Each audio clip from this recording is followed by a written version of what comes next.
Hoje nós vamos falar sobre a soberania de Deus. Soberania de Deus é uma coisa que as pessoas às vezes não entendem muito bem. Soberania de Deus e a nossa salvação. Soberania de Deus e a nossa salvação. O lado bom de ser Deus, quer dizer, eu creio que ser Deus só tem lados bons, né? Mas um lado bom de ser Deus é poder fazer o que quer. Já imaginou? Teve aquele filme, né? O Todo-Poderoso, né? Essa expressão Todo-Poderoso é justamente isso. Todo-Poderoso quer dizer que pode fazer qualquer coisa. Todo-Poderoso. Mas glória a Deus que o nosso Deus, embora seja Todo-Poderoso, Ele é regulado pelo amor. É por isso que nós não podemos ser todo-poderosos. Por quê? Porque nós não somos regulados pelo amor perfeito. Imagina se você tivesse todo o poder. Você já teria acabado com tudo, provavelmente. Numa raiva, numa vingança, numa ira, você já teria varrido não só os inimigos, como os amigos também, porque os amigos também vacilam. Então, às vezes, também nós queremos varrer os amigos também. Então, é um problema muito sério. Então, bom de ser Deus é que Deus é todo poderoso, Ele pode fazer o que quer. Mas, além de todo poderoso, a Bíblia chama Ele de soberano. Soberano. E nós temos uma coisa muito interessante. Eu acho que isso acontece em qualquer língua, irmãos. Eu falo da nossa, mas eu acho que acontece em qualquer língua. Nós temos a facilidade, a capacidade de aquilo que a gente não entende, a gente deixa passar e vive sem. Entenderam? Não, vou explicar de novo. Vamos lá. Aquilo que a gente não entende, a gente simplesmente deixa passar e vive sem. Vou te dar um exemplo. Você está sentado na frente da televisão, aí está dando jornal, está lá correndo jornal, e o jornal é tiroteio, morte, assassinato, cortou a cabeça, esse negócio normal de jornal, está lá. Aí você está assistindo, tudo bem, aí entra o informativo econômico. A Bolsa de Valores São Paulo Bovespa desceu 2,3% na alíquota e blá blá blá, e você simplesmente desligou, falou, você desligou, não entendeu nada, mas isso não te importa. Passou, simplesmente, e voltou de novo. 3 bandidos fizeram, aconteceu, você, olha só o que aconteceu, e aquele informativo sobre a Bolsa de Valores passou despercebido, você nem notou. Com certeza, aquela informação foi mais importante para você do que os bandidos que entraram, assaltaram e fizeram. Mas como você não entende, passa despercebido. Os jornais se valem disso, sabe? Eles falam muitas coisas que nós não entendemos. As coisas importantes eles falam numa linguagem que nós não entendemos. E aí a gente assiste e não entende.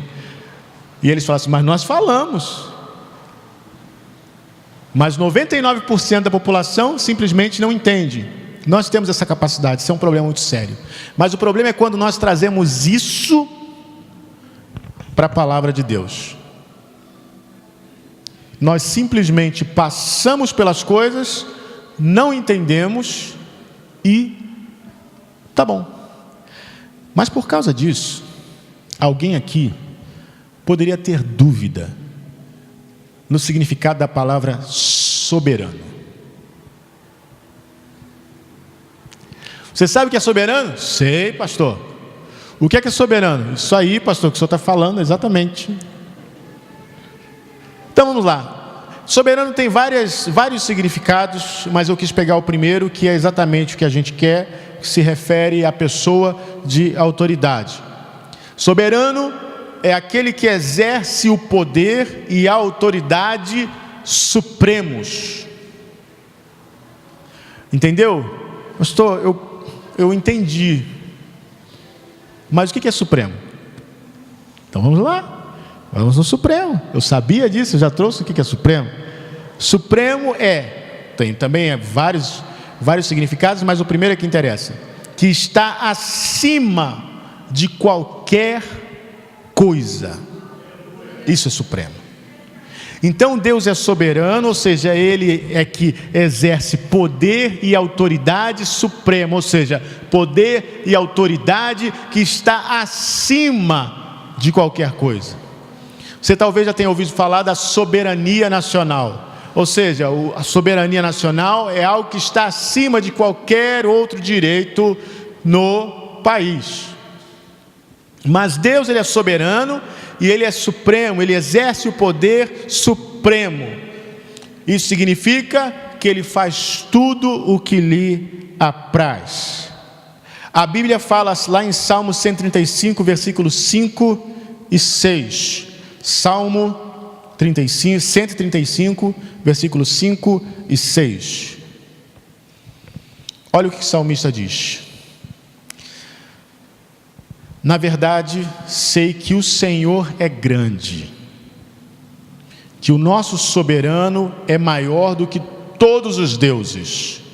O Senhor faz tudo o que lhe agrada, nos céus e na terra, nos mares e em todas as suas profundezas. Deu para entender, irmãos? Deus é soberano, exerce o poder supremo e faz tudo o que lhe agrada no céu, na terra, nos mares e até nas profundezas. Deus faz tudo que lhe agrada.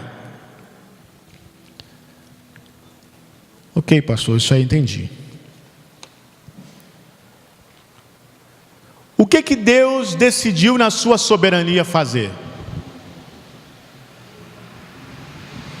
Deus decidiu na sua soberania nos amar.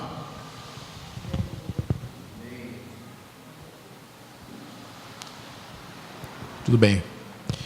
Deus decidiu na sua soberania nos amar. Vou tentar mais uma vez. Deus decidiu na sua soberania nos amar. Glória a Deus, oh glória a Deus, aleluia. Irmãos, esse fato muda tudo, irmãos. Eu não sei se você reparou, mas nós somos uma poeirinha no canto do universo. Nós somos um ponto no meio do nada. E Deus, na sua soberania, decidiu nos amar.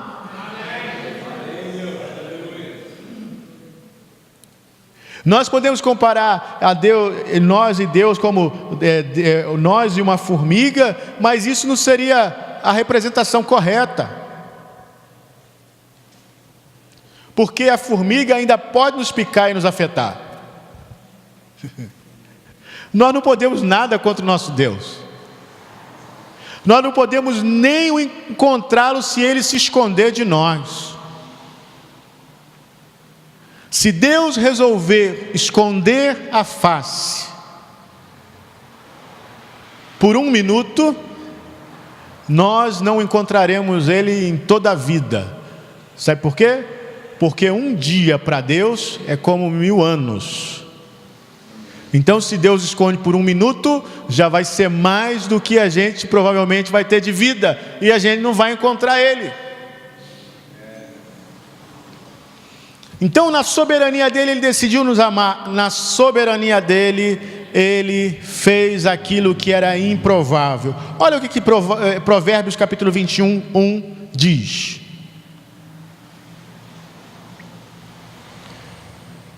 Provérbios 21, 1 diz. Eu quero que você saia daqui hoje nessa total confiança, sabendo que o soberano do universo decidiu te amar. Provérbios 21 diz assim: como ribeiro de águas, assim é o coração do rei na mão do Senhor, que o inclina a todo o seu querer. A Bíblia diz que Deus é soberano e que o coração do rei é como ribeiros na mão do Senhor. Ele inclina de acordo com o seu querer. Por que a Bíblia diz isso? A Bíblia diz isso porque o soberano, ou o rei do país, ou o presidente, seja lá como a autoridade que você achar, ela é a pessoa mais importante do país.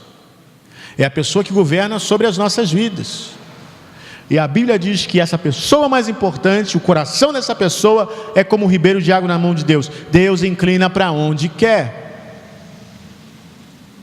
Entendeu isso, irmãos? Muitas pessoas não entendem esse versículo. Muitas pessoas estão indo para a rua fazer panelaço. Muitas pessoas estão indo... nós precisamos lutar politicamente. Crentes... E a Bíblia diz que Deus inclina o coração do rei para onde quer. Então eu tenho que falar com quem? Eu tenho que falar com o rei? Eu tenho que falar com Deus. Ah, mas ele é um homem ímpio, ele é um homem que não conhece Deus. Querido, aqui não está escrito que Deus inclina o coração do rei que conhece a Deus para onde quer. Aqui está escrito que Deus inclina o coração do rei para onde quer, não importa quem é o rei.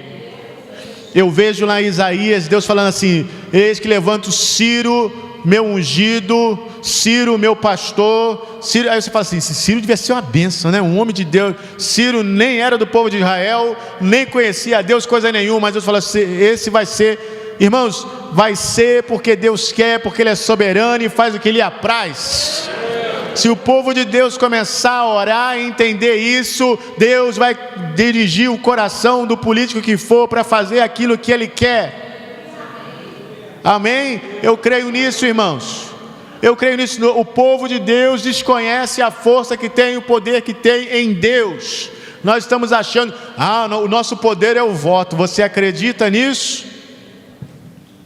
Num voto que pode ser manipulado? Você acha que você tem algum poder no voto? Querido, nosso poder está em Deus. As armas da nossa milícia não são carnais, mas são poderosas em Deus. Essa é a realidade. Então, nessa soberania, Deus desejou, mais do que tudo, resgatar aquilo que se havia perdido. Deus elaborou um plano que nós carinhosamente chamamos de plano da salvação. Plano da salvação. Você já ouviu falar sobre isso? Plano da salvação? Já foi apresentado a você o plano da salvação? Você já ouviu? Sabe me dizer qual é o plano da salvação? Se alguém te perguntasse hoje qual é o plano da salvação, você saberia dizer para essa pessoa qual é o plano da salvação? Então eu vou te dar o resumo para você depois procurar a versão estendida. O resumo está em João capítulo 3, versículo 16. Esse é o resumo do plano da salvação. E a versão resumida, mas depois é importante que você aprenda a versão estendida, porque a versão estendida contém tudo aquilo que você recebe nessa salvação. Muitas pessoas esquecem que há uma versão estendida, então ficam só na versão resumida e pensam que a versão resumida resume tudo e é só isso. Não, essa é a versão resumida, porque tem uma versão estendida. A versão estendida contém tudo o que a versão resumida não fala. Entendeu? Então vamos lá. Porque Deus amou o mundo de tal maneira que deu o seu Filho unigênito para que todo aquele que nele crê não pereça, mas tenha a vida eterna. Essa é a versão resumida, mas tem a versão estendida. Pastor, como é que eu conheço a versão estendida? Leia o Evangelho de Jesus Cristo e você vai ver a versão estendida. Você vai ver as dimensões dessa salvação. Você vai ver o que essa salvação traz para você. Há muitas pessoas que pensam que a salvação que Deus veio trazer, e como tem gente vivendo de forma miserável hoje, porque não sabem simplesmente aprender a versão resumida, mas não se aplicaram para estudar a versão estendida. Então, por que não aprenderam a versão estendida? Eles simplesmente não sabem o que tem direito na salvação. Eles acham que a salvação é: Deus veio para dar vida eterna. Sim, essa é a versão resumida, mas tem a versão estendida, a vida eterna e muito mais. Jesus começa a falar a respeito do que nós temos na salvação. O que você tem na salvação? Na salvação eu sou livrado do inferno. Sim, você é livrado do inferno. Você vai receber a vida eterna. Sim, você vai receber a vida eterna. Mas a Bíblia diz que aqueles que receberam a abundância da graça e o dom da justiça, isso nós recebemos através de Jesus Cristo. Aqueles que receberam a abundância da graça de Deus, a graça de Jesus Cristo e o dom da justiça, reinarão em vida através de Jesus Cristo. Não reinarão em morte, ou não reinarão depois da morte, mas reinarão em vida. Então isso quer dizer que a minha salvação me traz um status de reinar nessa terra.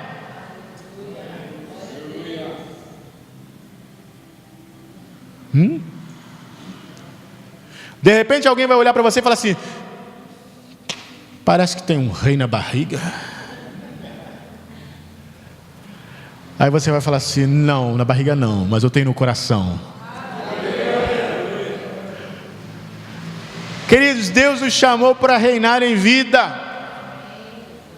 Mas o que isso significa? Senão eu vou falar depois, isso não é a nossa mensagem não.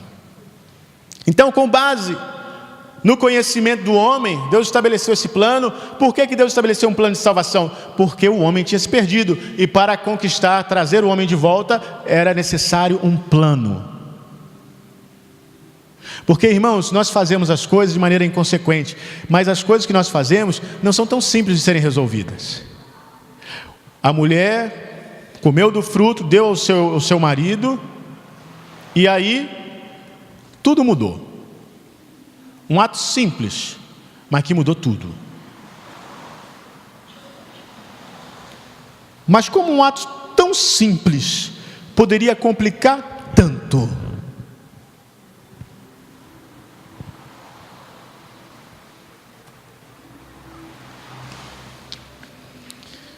Existem pessoas que, quando eram jovens, praticaram um ato muito simples, e depois, na sua idade adulta, se arrependem muito. Se pudessem ter voltado lá naquele ponto, não teriam feito o que fizeram. Porque a nossa vida, ela é feita de coisas simples, mas que levam consequências para sempre. Eva, Adão, é uma coisa tão simples. Qual o problema que isso pode causar? Qual o problema? O problema que pode causar é isso, ó. Romanos 5:12.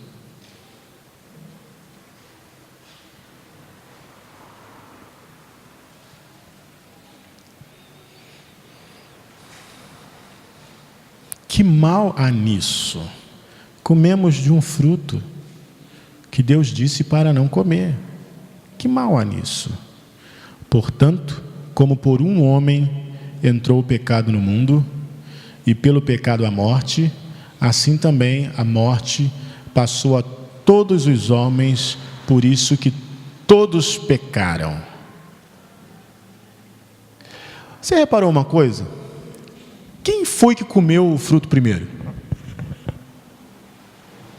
Eva. Quem foi que deu o fruto para Adão? Eva. Quem foi que ouviu a história da serpente? Eva. Mas quem foi que levou a culpa? Adão. Reparou isso? A Bíblia, vai lá no Gênesis, vai ver. A Bíblia vai ver. Eva, a serpente, começa aquele papo de vendedor. Não, não é bem assim. Se você comer e tal. Diz que a mulher comeu, deu para o seu esposo. Tal. Mas aqui a Bíblia diz que o pecado entrou por um homem. Sabe por que isso, irmãos? Porque Deus falou com Adão. Deus não falou com Eva. Deus falou com Adão: não coma, o dia que você comer vai morrer. A responsabilidade era dele. Por causa disso, o pecado entrou no mundo, e por causa disso, a morte também entrou no mundo. E a morte passou como lepra para todos os homens. A partir daquele momento, todos os homens que nasceram dali, nasceram contaminados pela lepra do pecado e da morte. Essa é a realidade. Então, por essa razão é que todo mundo está sujeito à morte e a coisas ruins.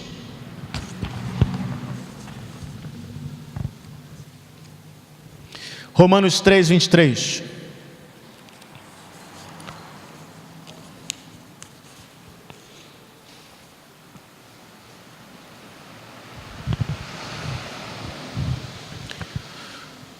Porque todos pecaram e destituídos estão da glória de Deus.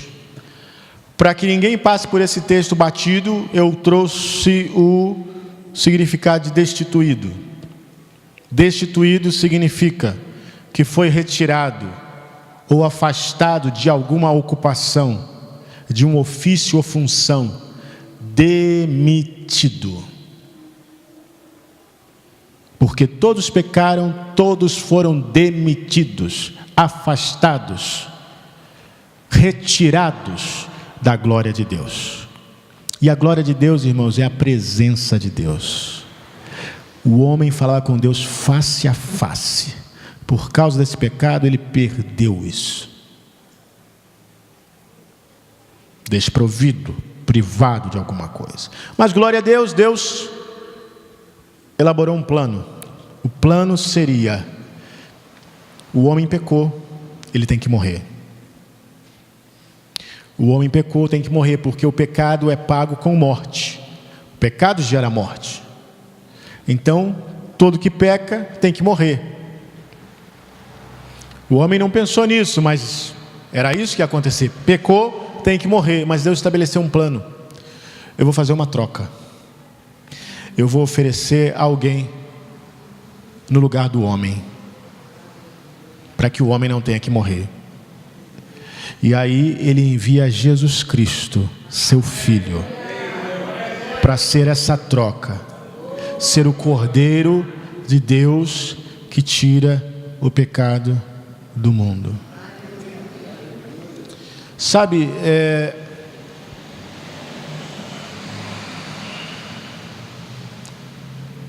a Bíblia diz que a salvação deveria vir por alguém digno. Quando o cordeiro era levado para o sacrifício, isso no templo, no Antigo Testamento, o cordeiro precisava ser sem defeito, porque ali havia uma troca, uma transferência. Os pecados do homem que oferecia o cordeiro passava para o animal, e a pureza do animal passava para o homem. Então, naquele momento que o animal era imolado, ali sacrificado, o homem recebia a absolvição dos seus pecados através do sacrifício do animal. Então, para a salvação do homem era preciso alguém digno, não um animal, porque aquele sacrifício era imperfeito, não podia tirar completamente o pecado. Ele tirava o pecado momentaneamente. O homem foi ali e ofereceu, mas se ele virasse a esquina e pecasse de novo, ele já tinha que oferecer outro animal.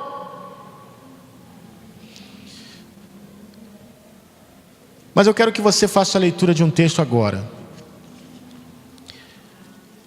porque esse texto mostra aquele que é digno.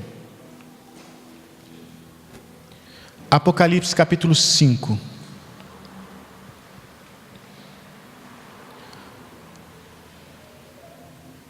E eu creio que essa palavra é uma palavra tremenda, irmãos, é uma palavra que nos dá esperança, porque ela fala daquele que é digno. Apocalipse 5 diz assim: e vi na destra do que estava sentado sobre o trono um livro escrito por dentro e por fora, selado com 7 selos.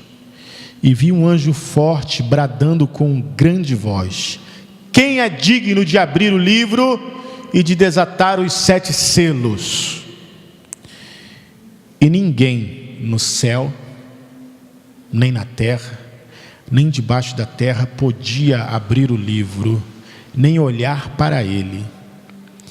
E eu chorava muito, porque ninguém fora achado digno de abrir o livro, nem de o ler, nem de olhar para ele. E disse-me um dos anciãos: não chores, eis aqui o leão da tribo de Judá, a raiz de Davi, que venceu para abrir o livro e desatar os seus 7 selos. E olhei, e eis que estava no meio do trono e dos 4 animais viventes, e entre os anciãos, um cordeiro, aleluia, como havendo sido morto, e tinha 7 pontas e 7 olhos, que são os 7 Espíritos de Deus enviados a toda a terra.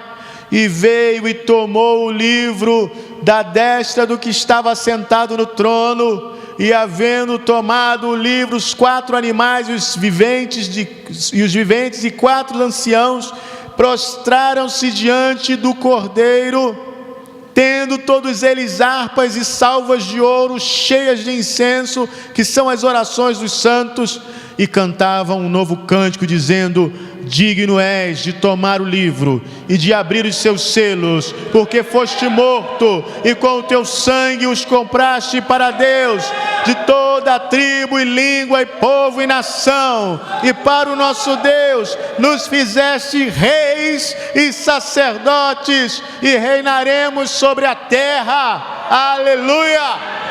Glória a Deus! Aleluia!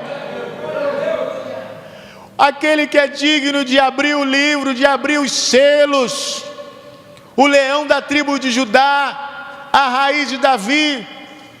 É tão interessante, irmãos, que o ancião dá a descrição e diz: é o leão da tribo de Judá, a raiz de Davi, que dentro de seu livro. Mas quando João olha, ele vê um cordeiro. Aleluia. Sabe por quê, irmãos? Por que quando João olha ele vê um cordeiro? Porque Jesus é um leão para os inimigos, mas ele é um cordeiro para nós. Ele é manso para nós. Aleluia. Aleluia. Ele não tem fúria para nós. Ele tem mansidão. Vinde a mim, porque sou manso e humilde de coração. Ele diz isso. Eu sou manso e humilde de coração. Ele é o cordeiro que, havendo sido morto, mas o cordeiro vem e toma o livro, e diz ele que é digno, porque foi morto, e com o seu sangue comprou para Deus toda a tribo, língua, povo e nação. Nós somos comprados para Deus. Se nós formos comprados, não podemos ser roubados. Amém? Se você foi comprado, você não pode ser roubado. Deus não vai deixar você ser roubado. A palavra de Deus diz: quem vai te tirar das minhas mãos? Lá em Romanos capítulo 8, 31, quem pode nos separar do amor de Deus que está em Cristo Jesus? Será tribulação, angústia, nudez, espada, fome? Não, nada pode nos separar do amor de Deus que está em Cristo Jesus.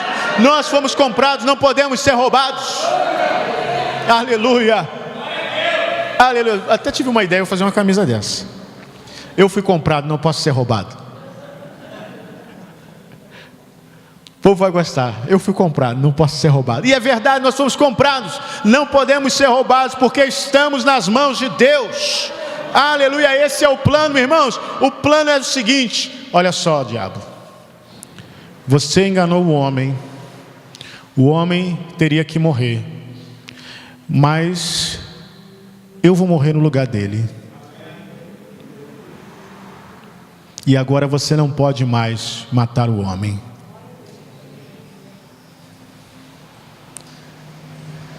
Não, mas ele tem pecado. Não, não mais. Eu morri no lugar dele. Aniquilei o pecado. Acabei o pecado. Acabei com ele. Agora o homem tem a minha graça, e a minha graça, ela vai atrair esse homem que é pecador, e vai capacitar esse homem a viver como santo e justificado.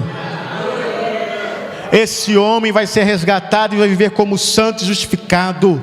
Ele não vai viver como santo e justificado pela sua própria força ou pelo seu próprio esforço, mas ele vai viver como santo e justificado porque agora o pecado não tem mais domínio sobre ele. O pecado não tem mais domínio sobre ele. Tem uma música antiga que diz assim: porque estás debaixo da graça. Lembra disso? O pessoal mais antigo lembra. E não debaixo da lei, o pecado não mais terá domínio sobre vós, considerai-vos mortos ao pecado e vivos para Deus. O pecado não tem mais domínio sobre você. Ah, pastor, mas a minha vida tem muitos pecados, mas ele não vai ter mais domínio sobre você. Você vai vencer cada um deles em nome de Jesus. A graça de Deus vai capacitar você a vencer esses pecados. Ah, mas é muito difícil. Olha, mas você não vai ter que lutar não. Quando você vier para a graça de Deus, quando você piscar o olho, você vai ver esses pecados todos sumindo um a um da sua vida. Isso não é mentira, isso é verdade, isso é verdade. As pessoas não entendem como é que isso acontece, como é possível um homem tão pecador e de repente mudou tudo. É porque a graça. Tem pessoas que pensam assim: ah não, eu preciso consertar umas coisas na minha vida. Quando eu consertar umas coisas na minha vida, aí eu vou para a igreja. Querido, deixa eu te explicar uma coisa. O que é melhor? Você consertar aquilo que está errado, ou Deus consertar aquilo que está errado?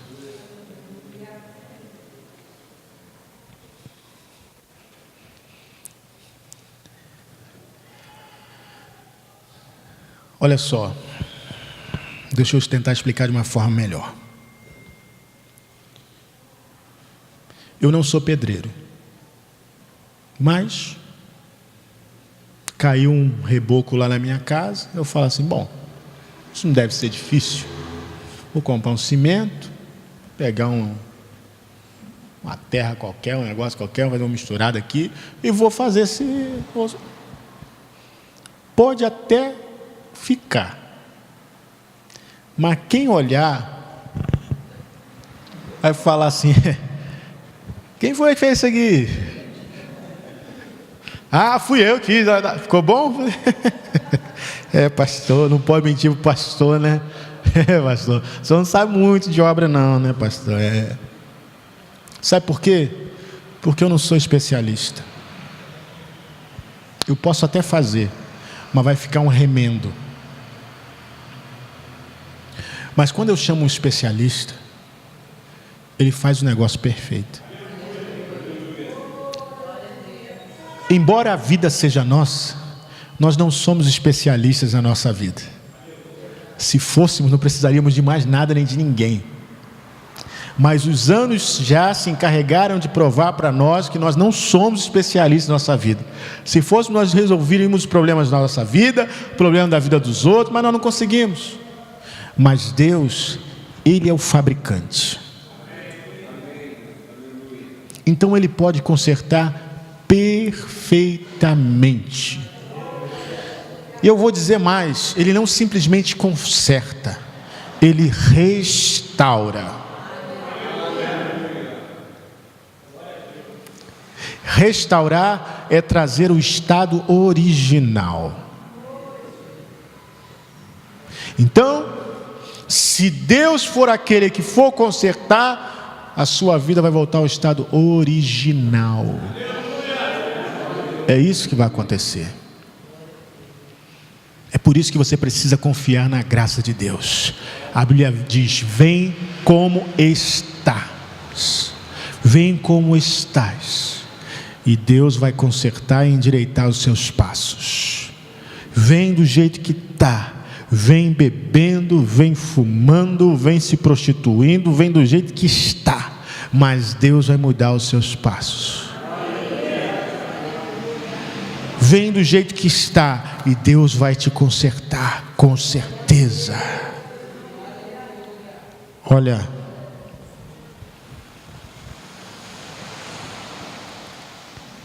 a graça de Deus é tremenda. Eu queria só ler mais um texto para a gente encerrar.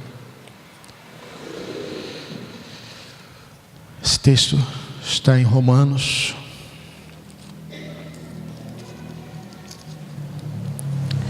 no capítulo 5.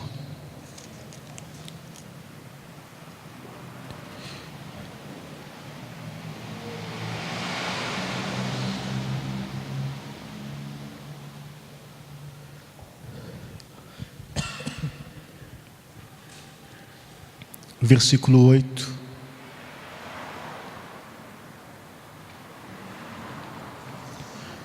Diz assim: mas Deus prova o seu amor para conosco, pelo fato de que Cristo morreu por nós, sendo nós ainda pecadores. Muito mais agora, que fomos justificados pelo seu sangue, seremos por ele salvos da ira. Pois se nós, quando éramos inimigos, fomos reconciliados com Deus pela morte de seu Filho, muito mais, estando já reconciliados, seremos salvos pela sua vida. Não somente isso, mas também nos gloriaremos em Deus por nosso Senhor Jesus Cristo, por intermédio de quem agora alcançamos a reconciliação. Irmãos, muitos falam de um Deus irado, mas é um Deus irado contra o pecado. Não é um Deus irado contra aqueles que foram salvos por Jesus Cristo, não. Tem muita gente que já recebeu a Jesus Cristo, mas ainda acha que Deus está irado com ele. E a Bíblia está clara dizendo assim: olha, mas agora, muito mais agora que fomos justificados pelo seu sangue, seremos por ele salvos da ira. Nós não estamos debaixo da ira de Deus, não. Nós estamos debaixo da graça de Deus, do favor de Deus, da bênção de Deus, da unção de Deus, da boa vontade de Deus. Deus está nos abençoando, nós estamos progredindo, nós estamos melhorando. Querido, não deixe ninguém dizer o contrário, não. Ah, você está muito pior. Ih, está acabado, hein? Acabado é o diabo. Nós estamos melhorando em nome de Jesus. Eu estou melhorando, eu estou seguindo para o caminho de Jesus Cristo, eu estou crescendo na vida, eu estou melhorando. Irmãos, nós estamos nos limpando, nós não estamos nos sujando, não, nós estamos nos limpando mais, porque nós estamos caminhando em Jesus. Então, caminhando em Jesus, ninguém piora.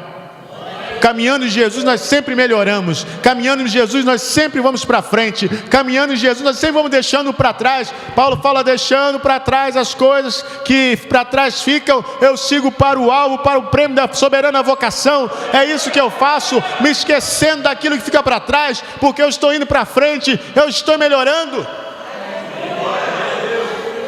Quando Satanás tentar jogar no seu ouvido, falar assim: olha, você está muito ruim, olha, você está acabado, que olheira é essa? Fala assim: Satanás, olha, eu estou melhorando.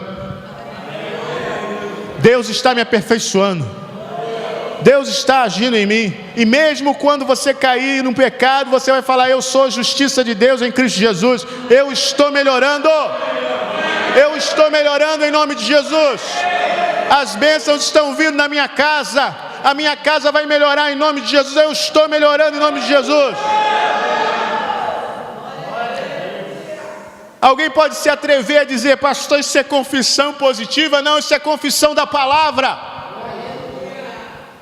Eu confesso a palavra na minha vida, e toda vez que Satanás tentar lembrar dos meus pecados, eu vou lembrar para ele, eu vou lembrar dele, para ele, da palavra de Deus, a palavra que diz: eu sou justificado em Cristo, os meus pecados foram apagados, a minha culpa foi retirada. Então agora eu posso ir para a igreja tranquilo, sem nenhum peso na minha consciência, porque eu sou livre para adorar o Senhor. As minhas mãos não estão pesadas, os meus braços não estão inchados, eu posso levantar os meus braços.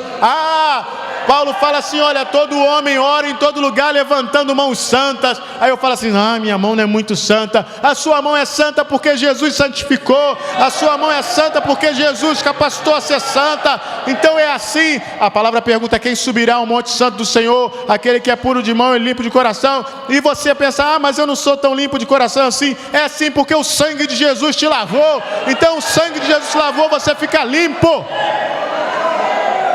Aleluia. E não me derrubem não, em nome de Jesus. Você fica limpo. Glória a Deus. Irmãos. Irmãos. Irmãos. Tinha uma época que não tinha um produto e todo mundo achava que tinha que ficar com aquela roupa manchada. Aí inventaram um produto que tira a mancha profundamente. Não vou falar o nome para não fazer propaganda, porque eles não estão me pagando nada.